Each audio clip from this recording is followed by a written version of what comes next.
As matérias e opiniões deste programa não representam a opinião deste canal, e sim do seu apresentador, o qual é responsável por elas.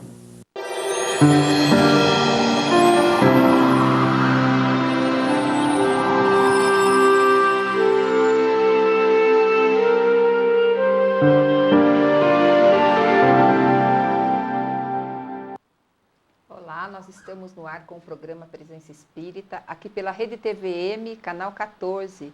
O programa Presença Espírita entra no ar às 22 horas e nós temos 1 hora de duração para falar a respeito da doutrina espírita. Agradecemos pela sua audiência. Se você quiser saber mais sobre o programa Presença Espírita, é só entrar na nossa página no Facebook, o Presença Espírita Ponta Grossa, e também quem quiser assistir programas mais antigos do ano de 2014 e 2015, mesmo os programas dos primeiros meses desse ano de 2016, é só entrar na nossa página no YouTube, o Presença Espírita PG, e assistir aqueles programas cujos temas foram mais difíceis de entendimento. E no YouTube, né, Patrícia, dá para ir, voltar e ver de novo, é uma ferramenta importante, né? Uma ferramenta, inclusive, de estudo, né, Silvia? Exatamente.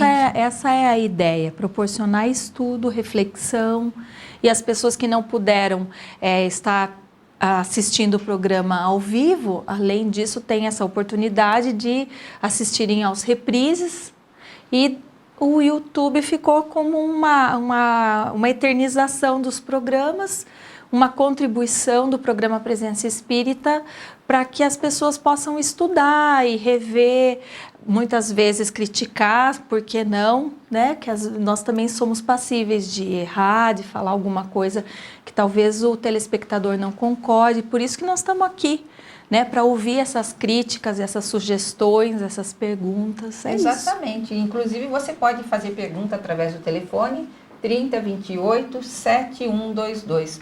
Porque hoje é aquele nosso programa tradicionalíssimo, último final de semana não, melhor dizendo, última quinta-feira do mês, e é aquele programa de perguntas e respostas. Porque durante o mês todo chegam muitas perguntas através do Facebook, através do telefone, e nós não temos o tempo hábil de responder a todas elas. Então, nós colecionamos as perguntas, e nesse programa de hoje, é um programa de perguntas de vários temas.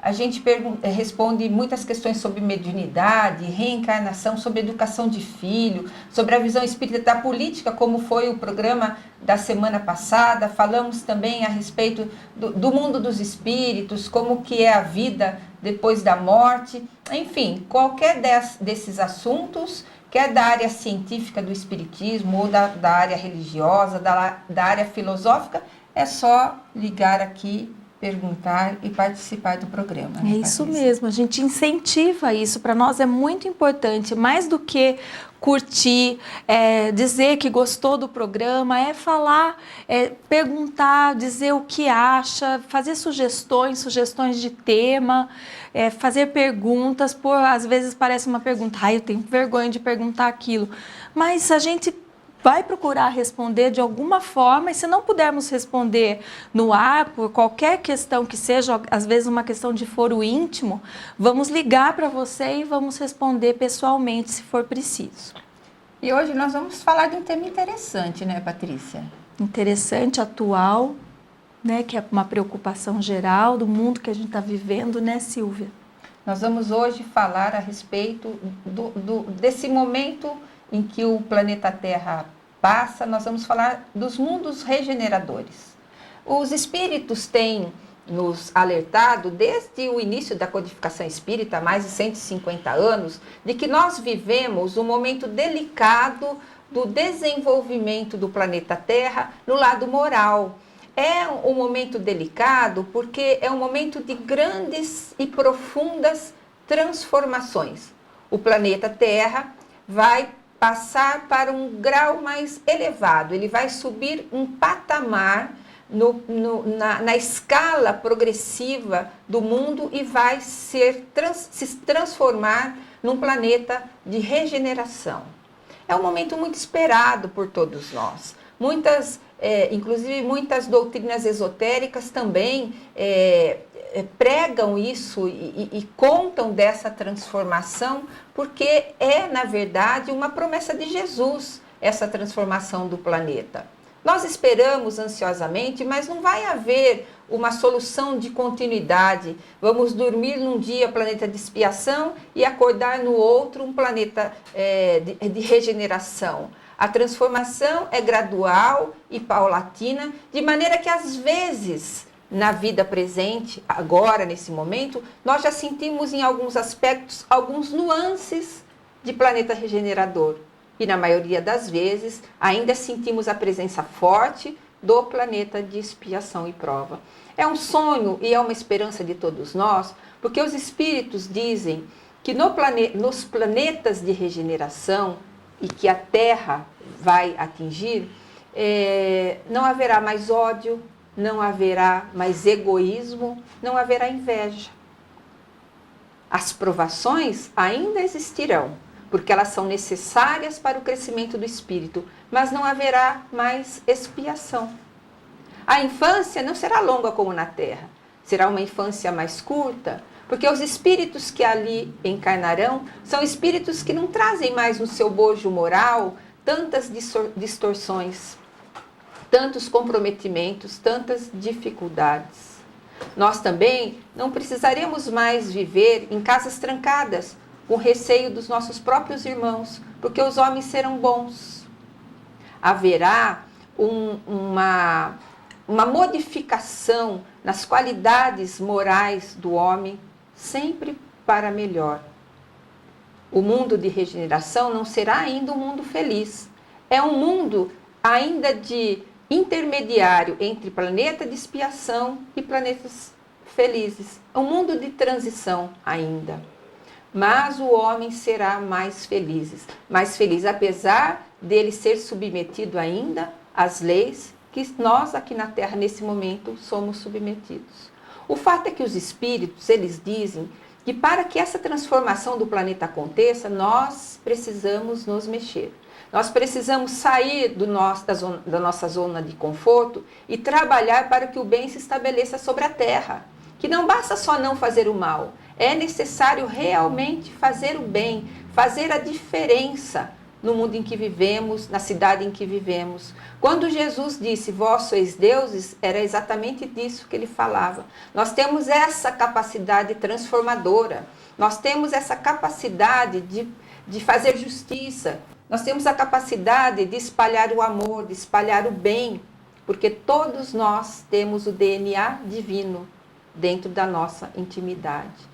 É importante, Patrícia, que a gente faça essa mobilização do bem, que a gente não cruze os braços. Nós temos hoje mais de 200 mil cristãos mortos por ano, ainda perseguidos aqui no nosso planeta. Significa que ainda muitos não conheceram Jesus, muitos não conheceram as verdades. Então, é necessário que o cristão tome a frente e vá mesmo?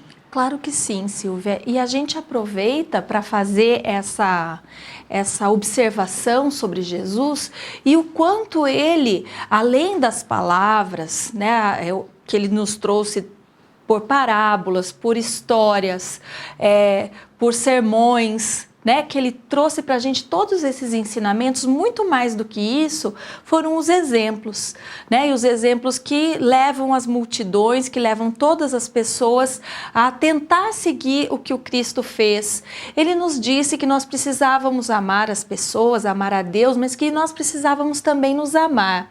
Então, quando nós fazemos uma reflexão acerca da nossa autoiluminação, do nosso interior, do quanto a gente pode ser útil para nós mesmos, para o nosso crescimento e também para o crescimento do nosso próximo, nesse momento há em nós um despertar.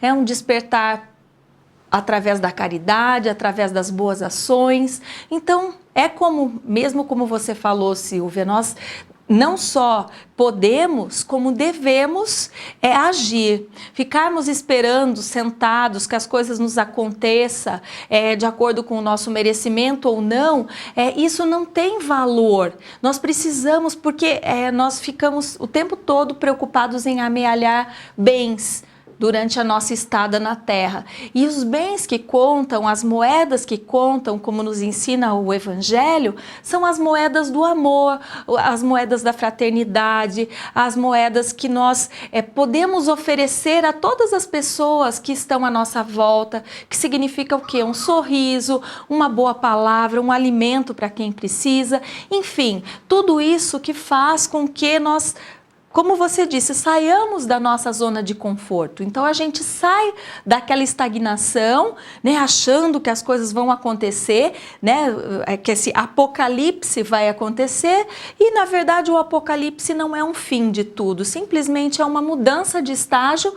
Por quê? Porque o planeta precisa sobreviver e nós não estamos cuidando muito bem dele, né, como você falou. Então nós precisamos agir em todos os sentidos. Então, se você quiser saber sobre esse assunto, especialmente sobre o planeta de regeneração, é só ligar para o telefone 3028-7122.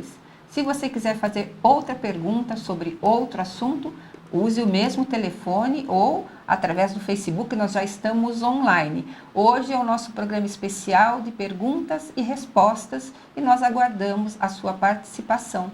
Vamos fazer um rápido intervalo e já voltamos.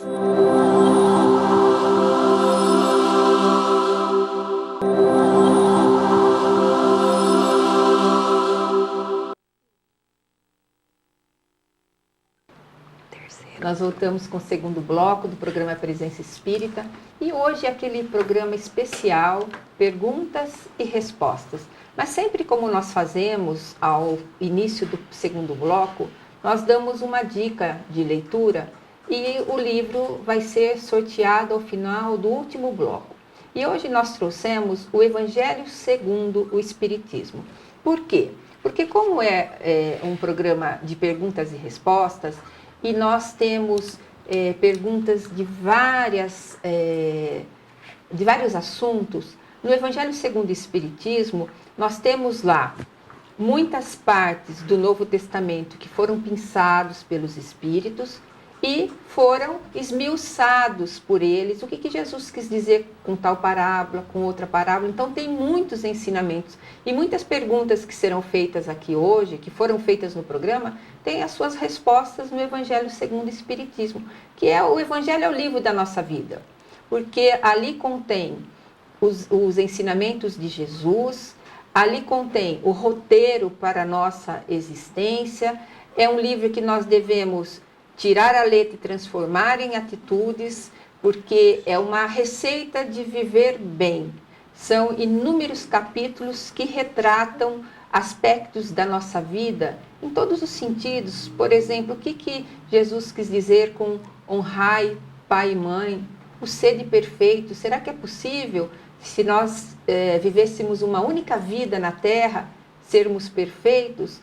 E a respeito desse ensinamento extraordinário de Jesus, honrai pai e mãe, o que significa? E o bem-aventurados os aflitos, enfim, ali os Espíritos explicam muitas passagens evangélicas de uma maneira cristalina, que a gente consegue captar, aprender e, o mais importante, colocar em prática. Então, se você quiser receber o Evangelho segundo o Espiritismo, é só ligar para o telefone 3028-7122, e ao final do último bloco nós vamos sortear o livro. Eu vou começar com uma pergunta interessante para você, Patrícia, porque os Espíritos dizem que, de uma maneira geral, as almas do outro lado da vida, os Espíritos, dirigem a nossa vida, influenciam muito na nossa vida, estão muito presentes na nossa vida na Terra, aqui na nossa vida de encarnados. Isso é causa de medo? A gente deve... Ora, se eles nos influenciam tanto assim, Patrícia, nós devemos ter medo disso? Então, Silvia, nós não devemos ter medo, né? Nós devemos, como já foi falado como já falamos de outras vezes, nós devemos pensar sempre que as nossas atitudes, elas que vão refletir aquilo que nós pensamos, elas vão refletir aquilo que nós idealizamos para nós. E como a Silvia citou, o Livro dos Espíritos, ele nos diz o seguinte, ele nos diz... numa determinada pergunta, a partir da 450, ele fala da influência dos espíritos em nossos pensamentos e em nossos atos. E há uma pergunta, então, se esses espíritos, eles podem influenciar o nosso modo de ser. E os espíritos respondem que sim, que eles influenciam de uma maneira tão efetiva que muitas vezes eles acabam por dirigir a nossa vida. Quando nós ouvimos isso, é claro que causa um impacto, que causa um medo, mas imediatamente nós já pensamos, mas poxa, se eu atraio os espíritos através do meu pensamento, então eu posso, através desse mesmo pensar, eu posso atrair espíritos bons. Então eu descubro que cabe a mim fazer uma reflexão, né, a partir dessa premissa de que os espíritos influenciam a nossa vida e dessa outra, que eu posso atrair os espíritos, e então eu acabo através das minhas atitudes, em primeiro lugar dos meus pensamentos e depois das minhas atitudes que se refletem através dos meus pensamentos, eu posso então atrair esses espíritos do bem, que eles vão então dirigir a minha vida para um caminho melhor, para um caminho mais certo, que possa combinar com as minhas, com o que eu aprendi naquela vida. Vamos ser mais simples. E eu, dentro disso tudo, eu posso então escolher, porque quando eu falo, nossa, os espíritos dirigem a minha vida, eu posso pensar, então não adianta eu fazer nada, porque se eles vão dirigir a minha vida, não, mas o livre-arbítrio está exatamente nisso, em eu poder escolher através do bom pensamento os espíritos que vão me influenciar e influenciar meus pensamentos.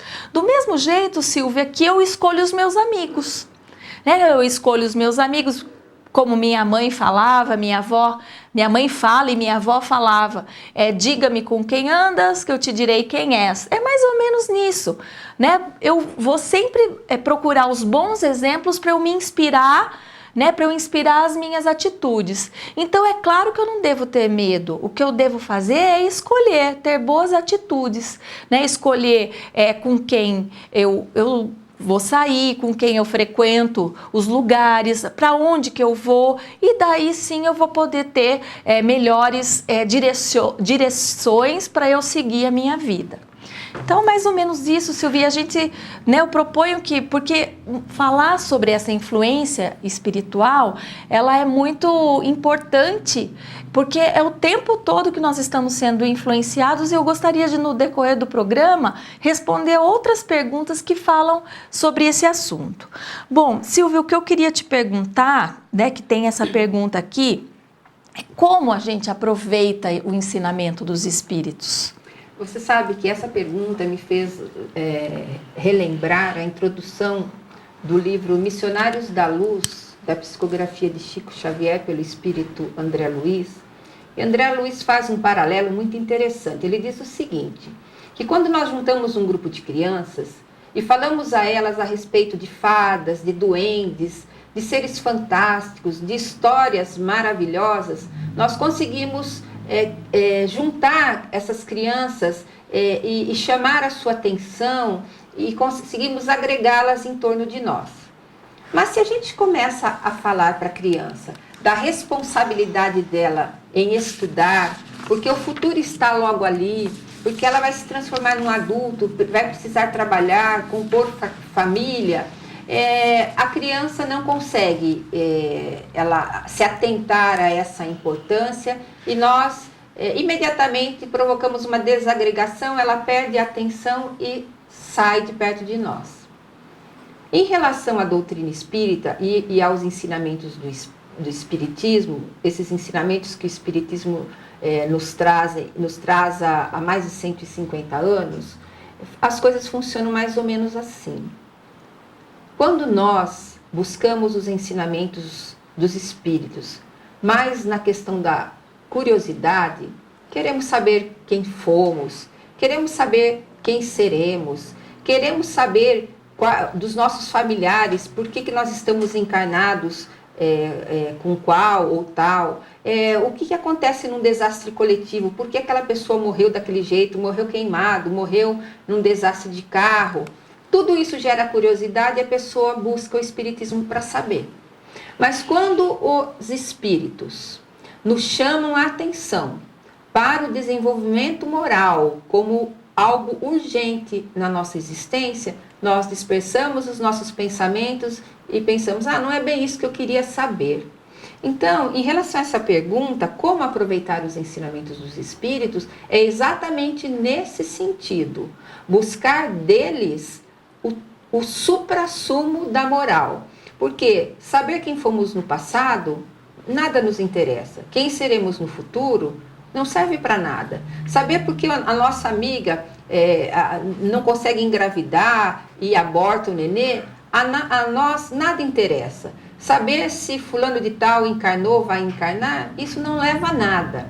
Então, aproveitar os ensinamentos dos espíritos é retirar deles e daquilo que está escrito nos livros espíritas, o conteúdo moral, aquilo que eles podem nos ajudar no lado moral, o que vai nos engrandecer como espíritos, e não ficarmos também só na teoria. É preciso, porque nós temos muito auxílio do alto. Como disse a Patrícia, eles nos influenciam, os bons espíritos, eles nos influenciam muito quando nós abrimos as nossas antenas psíquicas para entender o que eles querem dizer para nós. E o que eles querem dizer é: sigam em frente, moral do Cristo, sigam pelo caminho correto, façam o bem, cresçam moralmente. Então é nesse sentido que nós devemos aproveitar, porque Deus disponibiliza essas ferramentas. Nós encarnamos, esquecemos o passado, mas os bons espíritos estão nos assessorando. E nós devemos, né, Patrícia, dar um feedback, né? A gente tem tanto carinho do lado espiritual que dá essa sustentação na nossa vida, a gente tem que fazer. O que eu achei assim, muito interessante, claro que você falou tudo, mas você citar as crianças, né? A pureza de coração que essas crianças têm, e a gente procurar ver esses ensinamentos dos espíritos com essa pureza, né? Beber da fonte, né? Onde tudo começa. Exatamente. Se você quiser, então, perguntar mais alguma coisa aqui para o programa Presença Espírita, é só ligar para o telefone 30 28 7122. Nós já voltamos.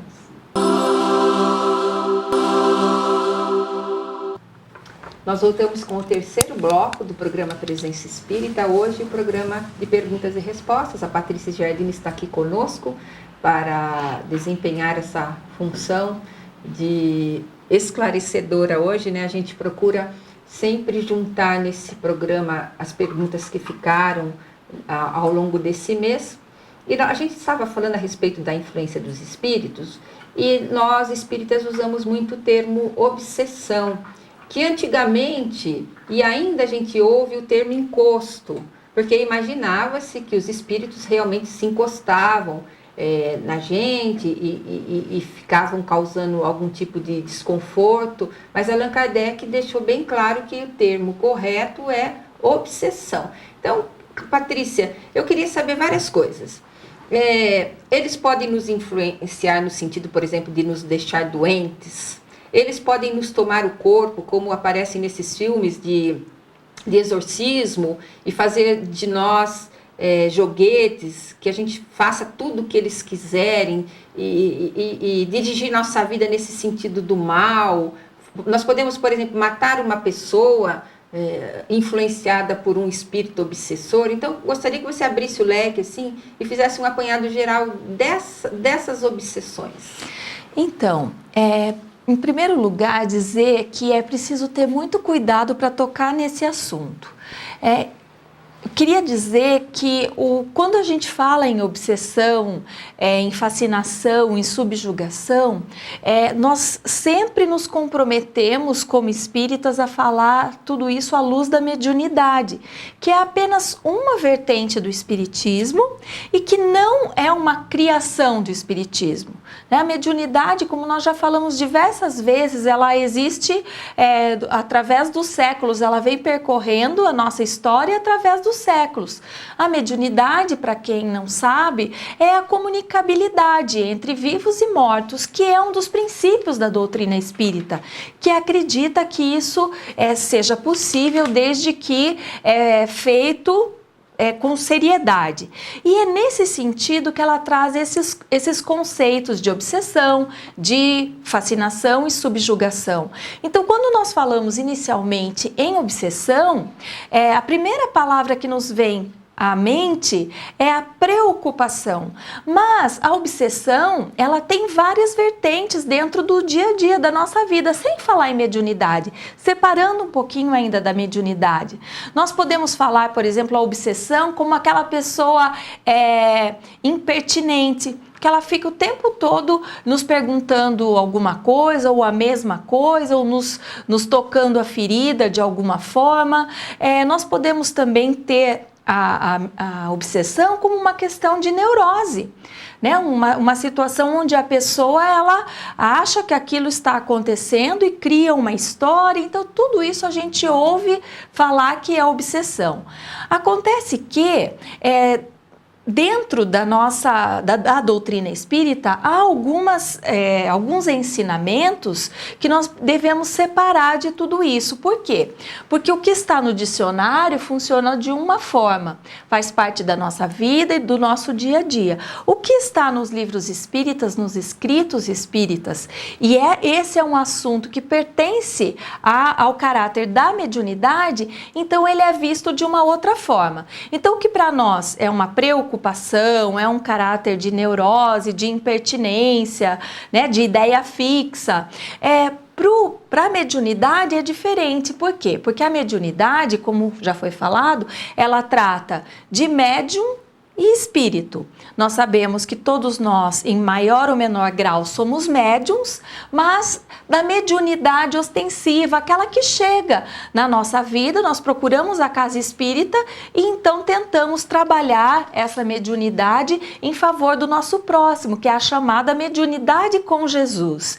E nessa mediunidade, dentro dessa mediunidade, a obsessão é quando um espírito começa a incomodar o médium, começa a levar ideias que o médium logo percebe que não são suas e que cabe a ele deixar-se ou não influenciar por essas ideias. Por outro lado, a fascinação, ela vem, né, dentro do nosso costume de entender o que é fascinação, do nosso dicionário.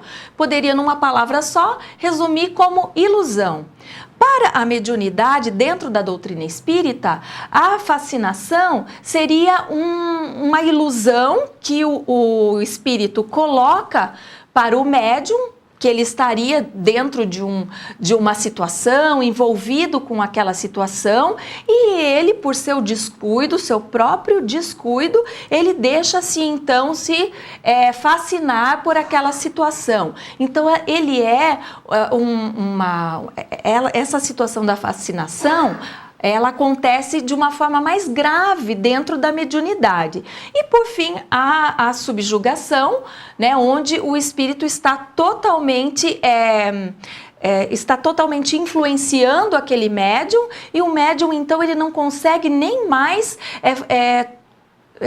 se comunicar com os espíritos por ele mesmo. Ele é substituído totalmente pelo espírito, né, e isso de uma forma maléfica, sempre para o lado mal, ruim, e ele não consegue em nenhum momento imprimir a sua vontade naquela comunicação e aquilo acaba influenciando muito a sua vida. Então, eu quis trazer essa resposta para tantas perguntas que a gente tem em relação à mediunidade, trazendo essa questão técnica, que é uma questão, na verdade, técnico-científica, que o caráter do Espiritismo tanto prega para fazer essa diferenciação. E a gente está, Silvia, o tempo todo ouvindo que isso é obsessão. Né? E se essa obsessão é um pouquinho insistente, ou está um pouquinho além, essa pessoa está fascinada, esse já é subjugação. Então, como se nós espíritas, até nós não entendemos isso e não sabemos explicar. Se nós não soubermos explicar, então quem vai conseguir? Né? Então, nós precisamos ver todas essas situações e não colocar sempre nas costas dos espíritos os nossos problemas, né? Porque a obsessão, a subjugação, a fascinação, eles são situações que a gente só passa se a gente realmente desejar. Então, como você havia perguntado, nada disso de ficar colocando a culpa nos espíritos, né? Pode acontecer? Pode, mas porque eu deixei. Né? Porque o próprio encarnado deixou que aquilo acontecesse e na condição de médium é mais grave ainda. Eu espero ter explicado. Qualquer dúvida vocês perguntem, que dá tempo ainda no Facebook. Silvia, eu queria passar para você a bola então agora, já que nós estamos falando em encarnados e desencarnados, e perguntar o que é erraticidade, porque causa bastante confusão também, né? Nós podemos afirmar que todos os espíritos desencarnados são errantes? Essa pergunta é interessante porque quem não está habituado aos termos da doutrina espírita, muitas vezes não sabe mesmo o que é erraticidade. E é um termo também utilizado por Kardec, que marca o espaço entre uma e outra encarnação. Então, nós estamos vivendo na Terra, nós desencarnamos. Vamos ficar no mundo dos espíritos 80 anos. Então, esse prazo que começa quando nós voltamos para o mundo dos espíritos, até nós retornarmos de novo através de uma nova encarnação, se chama erraticidade, que nada mais é do que o mundo dos espíritos. Então, erraticidade não é exatamente um lugar, mas é um espaço de tempo compreendido entre uma existência e outra. Então, se nós pensarmos, todos os espíritos que desencarnam são errantes. Então, se nós desencarnamos na Terra e vamos encarnar na Terra de novo, nós estamos na erraticidade. Se nós vivemos em Júpiter, por exemplo, desencarnamos na atmosfera de Júpiter, vamos ficar 50 anos no mundo dos espíritos que circunda Júpiter e vamos encarnar de novo, erraticidade.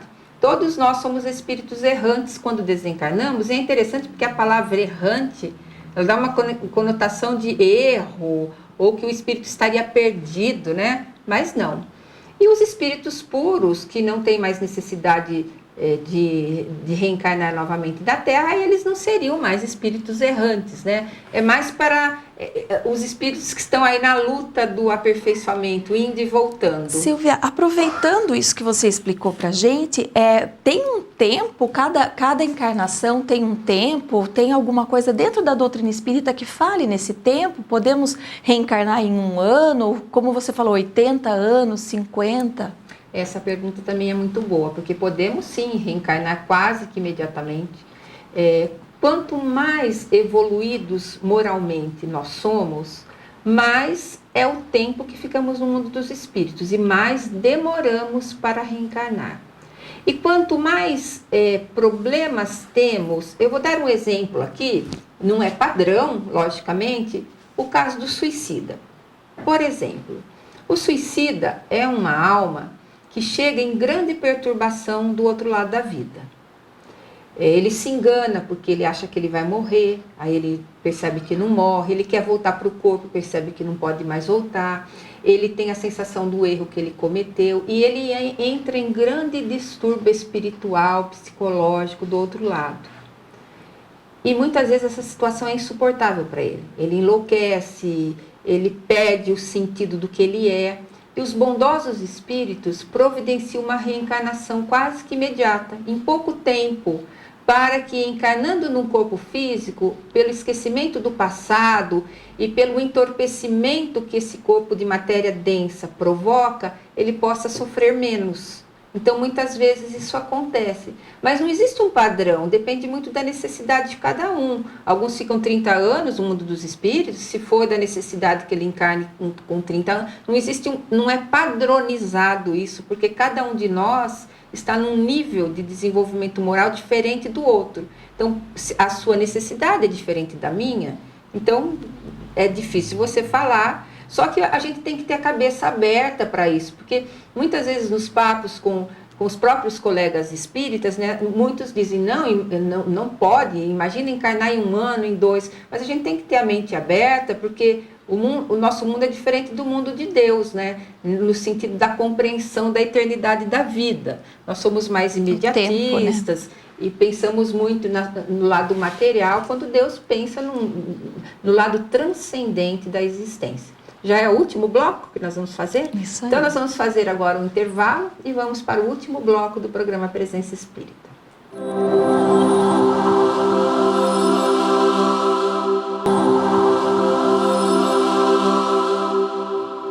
Nós voltamos com o último bloco do programa Presença Espírita e eu já vou perguntar para a Patrícia a respeito dos adversários do Espiritismo, né?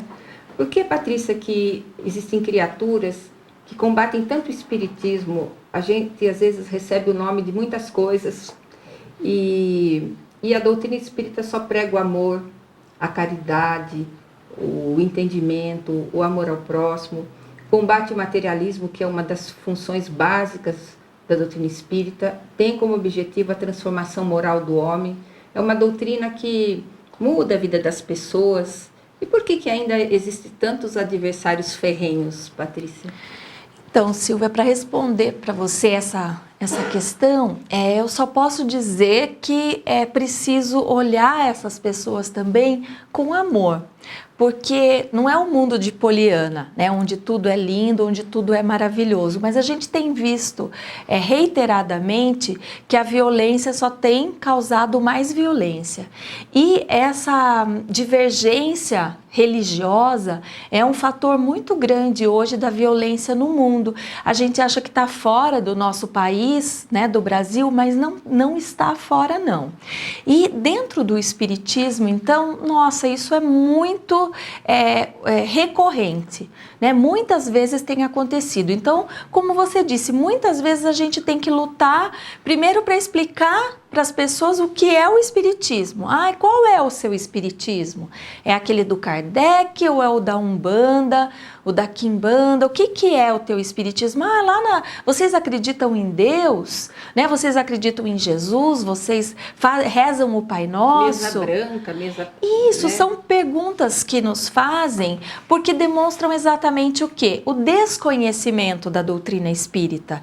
E quando a gente trata, eu prefiro dizer até trata com pessoas assim, que elas não compreendem a doutrina espírita, a gente tem que tratá-las com amor, com os olhos da compreensão de quem ainda não entendeu, de quem ainda não foi sequer despertado para tentar descobrir o que é uma doutrina que só professa o amor, a caridade, o bem ao próximo, não julgar ninguém, os ensinamentos do Cristo o tempo todo, né, a moral cristã, né, pregando tudo isso e levando, modificando almas, fazendo com que elas cresçam e evoluam. Então, nenhuma pessoa que depois que conhece o Espiritismo, ela acha que aquela doutrina é ruim, porque ela a conhece perfeitamente. E é muito interessante também, eu gosto de conversar com pessoas, me aproximar de pessoas que entendem que as religiões podem conviver de forma harmoniosa, né? Que eu posso entender a religião do outro também, mas como espírita eu devo divulgar e propagar a doutrina espírita tal como ela é, com todas as características que ela tem a oferecer. Então, é dessa forma que a gente tem que ver os nossos adversários, pensar que eles não conhecem ainda e que é por isso que eles tratam a doutrina e as pessoas dessa forma. Por isso que eu digo, eu não gosto de nenhuma palestra onde se fala mal de alguma religião, porque todas as religiões são boas. Nós, encarnados que ainda não estamos, não somos merecedores de toda essa bondade que tem dentro das religiões, em especial da doutrina espírita.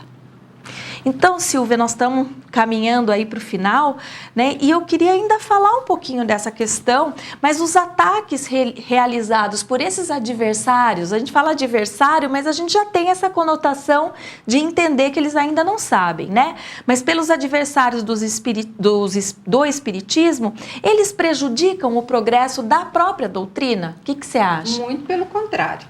O mais interessante ato que aconteceu no mundo foi o ato de fé de Barcelona, né? Onde muitos livros espíritas foram queimados, e aquele foi o maior ato de divulgação do espiritismo, porque quando a fogueira de livro se acendeu, as pessoas quiseram saber o que tinha de diferente naqueles livros. E na Revista Espírita, que é uma obra fantástica de Allan Kardec, que ele passou a escrever a partir de 1859.